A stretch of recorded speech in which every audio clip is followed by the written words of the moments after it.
Sean todas y todos muy bienvenidos a esta nueva asignatura que se llama Razonamiento Clínico Médico. Y como su nombre lo indica, razonamiento es lo que vamos a tratar. Vamos a tratar de introducirnos en la mente del profesional de la salud, en la mente del profesional médico para entender y para indagar cómo piensa un médico. Soy Daniel Contreras Reyes, coordinador nacional de esta nueva asignatura. Soy médico internista, cardiólogo y junto al equipo de las demás sedes construimos con mucho amor, la verdad, esta asignatura.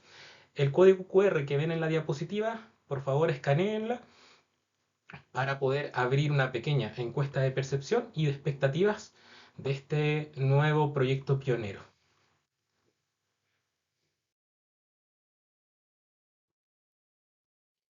Para discutir, tenemos tres imágenes. Probablemente la imagen de abajo la conozcan desde TikTok o desde un Instagram o algún meme.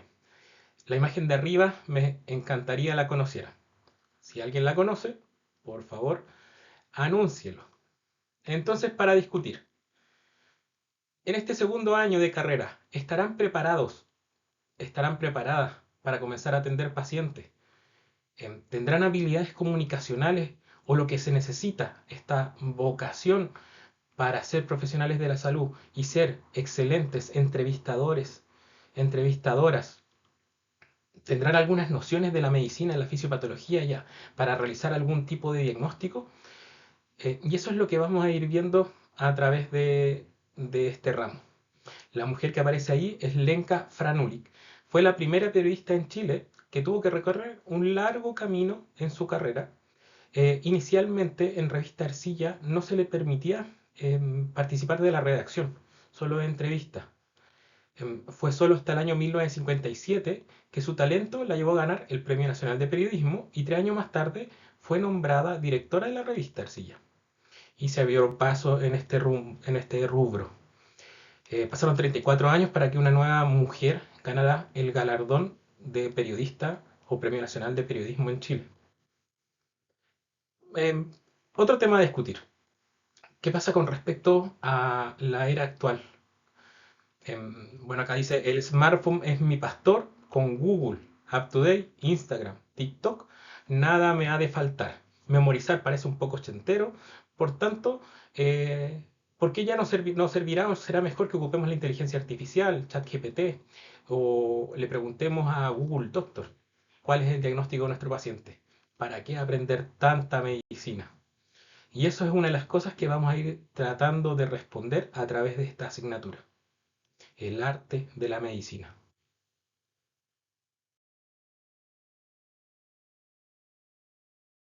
Como introducción, también revisé cuál es la promesa de la Escuela de Medicina de la Universidad de San Sebastián. Y acá vemos nuestro eminente médico atendiendo a un paciente en algún servicio de salud. Em,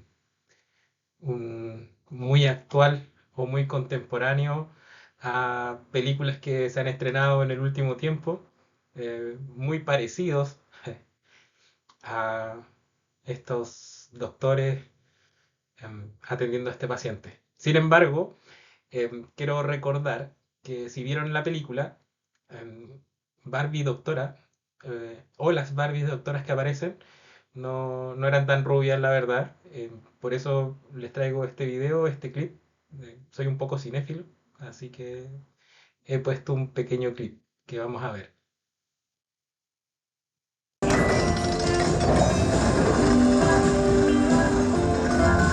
Veamos, la camilla, claro. Oh, vamos. Barbie, dame la mano. ¿Estás bien? Quédate conmigo, Barbie. Excelente. No hay fractura. Vas a estar bien. Desafiar a las es mucho más peligroso de lo que se cree. Eres muy valiente, Ken. Gracias, Barbie. ¿De qué? ¿Sabías que surfear ni siquiera es mi empleo? Lo sé. Y no es ser el salvavidas, que es una idea equivocada muy común. Muy común. Pero en realidad mi trabajo es playear. Claro. ¿Y qué bien haces tu trabajo de player? Sanas Es rapidísimo. Es más, en lo que me tarda en decir esta oración, ya sanaste. Fantástico. Ojalá nuestros pacientes sanaran tan rápido. Bueno, Barbies, la Barbie doctora, una era pelirroja y la otra trigueña. Continuemos. Vamos a un primer caso. La idea es como discutir en casos de la vida real o en casos clínicos para que esto sea más entretenido. Entonces, el caso uno. Dos mujeres con iguales síntomas relatan cefalea, dolor de cabeza, y entumecimiento transitorio, una sensación como de hormigueo. A esto le llamamos parestesia en semiología.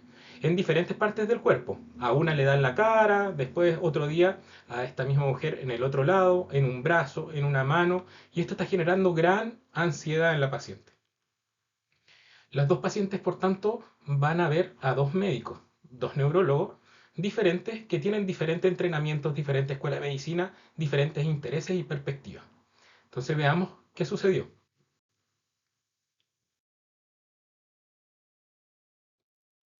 El médico uno. Entonces entra esta paciente, le explica a la paciente, doctor, doctora, me siento mal. El médico le dice, pues siéntase bien, puede usted tener migraña o esclerosis múltiple, dos diagnósticos posibles. Así que le aconsejo, vamos a hacer una resonancia magnética y cuando tenga los resultados te lo haré saber. Mientras la mujer tuvo que esperar su resonancia, su ansiedad y sus síntomas aumentaron considerablemente. Vamos al caso o paciente número 2.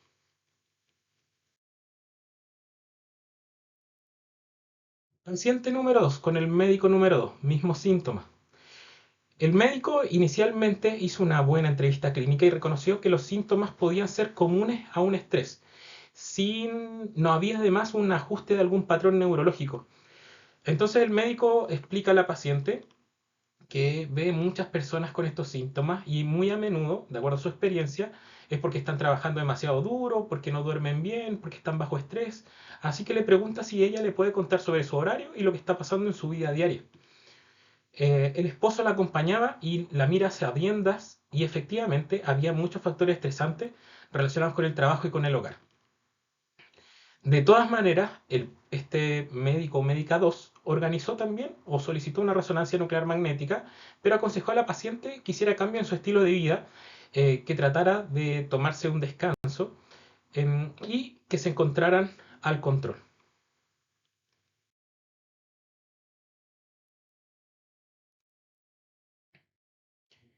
¿Qué pasó finalmente? Ambas pacientes se sometieron o se realizaron la resonancia y la resonancia informó sin ningún resultado patológico o hallazgo de significancia.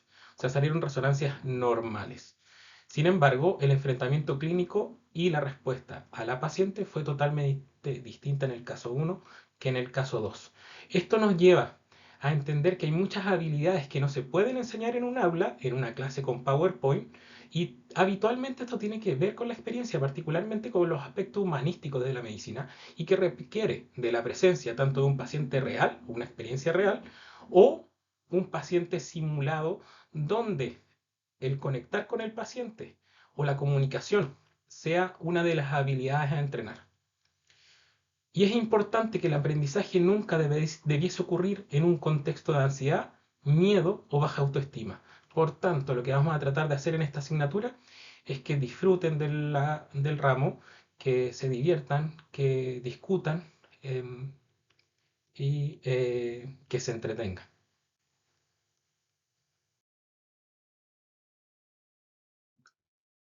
Importante, traigo a colación esta diapositiva porque creo que en el arte de la medicina debemos ir avanzando hacia hablar de cómo lograr un buen desempeño, un desempeño competente.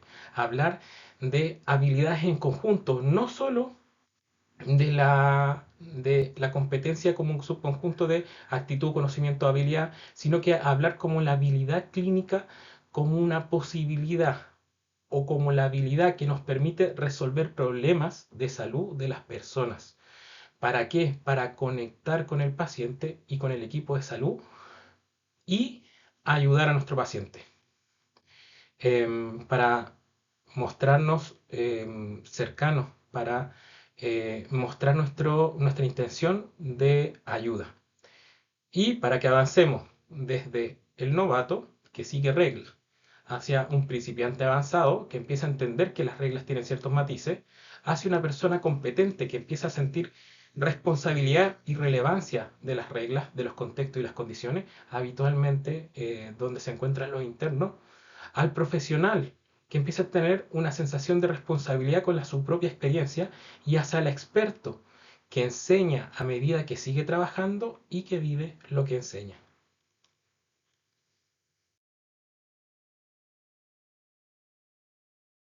En esta diapositiva vemos varias imágenes de algunas series médicas. Les contaré que yo soy un cinéfilo, me encanta el cine y las series médicas, dado que es mi profesión, también me encantan. Creo que he visto casi todas las series médicas existentes, excepto Grey's Anatomy, porque es una serie solo de cirujanos y la verdad es que cortan y pegan la mayor parte de las veces, y no ha sido de gran interés. Sin embargo, me encanta ER, House, The Resident, y me encanta esta comedia que se llama Scraps, donde les traigo a colación para tratar de movilizar sus conocimientos previos sobre la medicina o si tienen alguna experiencia con la medicina. Este primer capítulo donde un paciente le pregunta qué significa ser un médico al residente recién ingresado de medicina interna, y también verán al residente de cirugía que por ahí aparecerá. Entonces vamos a verlo. So, what's it like being a young hotshot doctor? It's like, did you ever go see a movie that everyone told you was great, and then because of all those expectations, you ended up totally disappointed? Movies nowadays have too many special effects. Yeah, that was pretty much my point. My first code. See, here's how it works. Someone's heart fails, they beep everyone. The first doctor in has to run the room, tell everyone what to do, basically decide if the patient lives or dies. What, am I crazy? Ew, chicken. Don't worry about the patient. Turk was already there, learning by doing. So, what's it like being a young hotshot doctor? It's like, did you ever go see a movie that everyone told you? Bueno, aprender haciendo. Espero que no tengan que aprender haciendo, que primero ocupen la simulación, y siempre pidan ayuda y pregunten. Acá vemos al residente de cirugía, el de verde, que habitualmente son un poco más avesados, y el de medicina interna, que se fue a esconder ante la llamada de paro. Sigamos.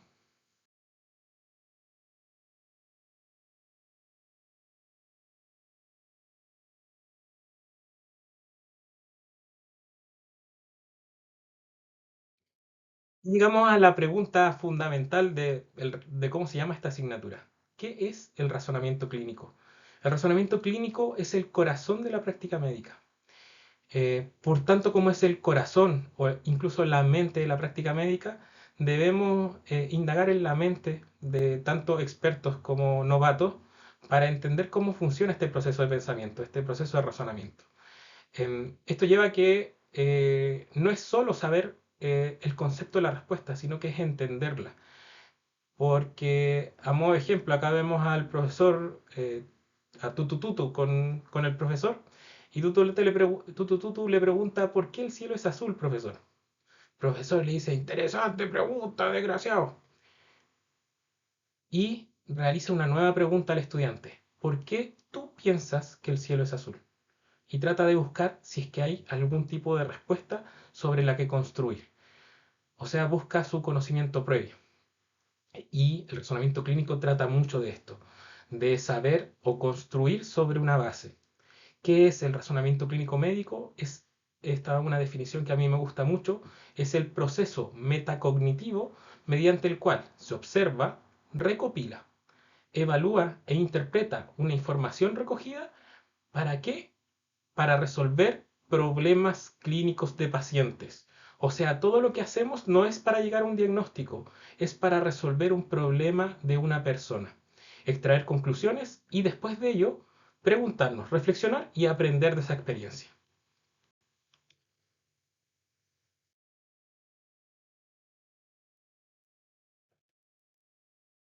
Ahora todos dirán que razonamiento clínico es lo que se enseña en semiología, en medicina interna, a través de los años, de los 7 años de carrera, y todas las escuelas de medicina dirán, pero si eso es lo que enseñamos.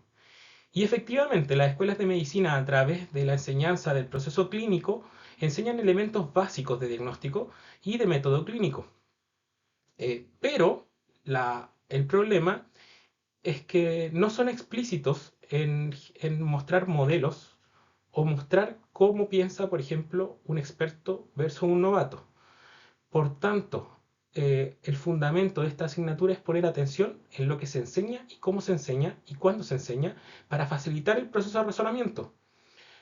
Por tanto, seremos muy explícitos y sistemáticos en cada una de las etapas del proceso de pensamiento. Revisaremos la literatura respecto a este tema emergente que es el razonamiento clínico médico y seguiremos la evidencia de las guías clínicas, así como se siguen las guías clínicas de cardiología o se siguen las guías clínicas de una rama de la medicina, también ahora existen guías sobre razonamiento clínico médico.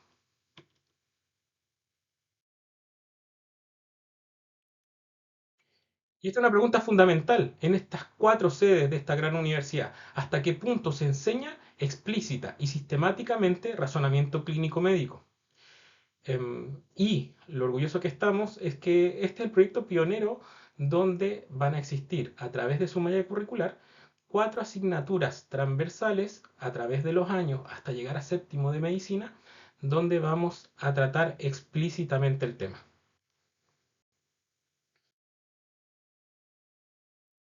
¿Cómo serán estas 4 asignaturas o el mapa de ruta de estas 4 asignaturas?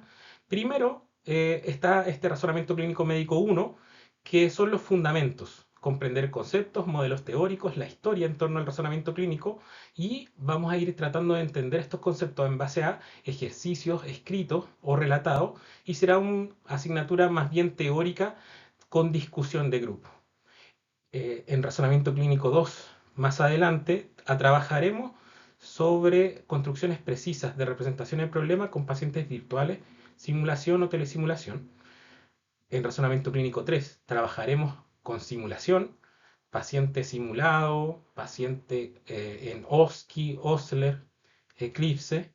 Y finalmente trabajaremos sobre diagnósticos diferenciales difíciles en séptimo año y planificaremos cómo se resuelven problemas y gestión de manejo en equipos multidisciplinarios.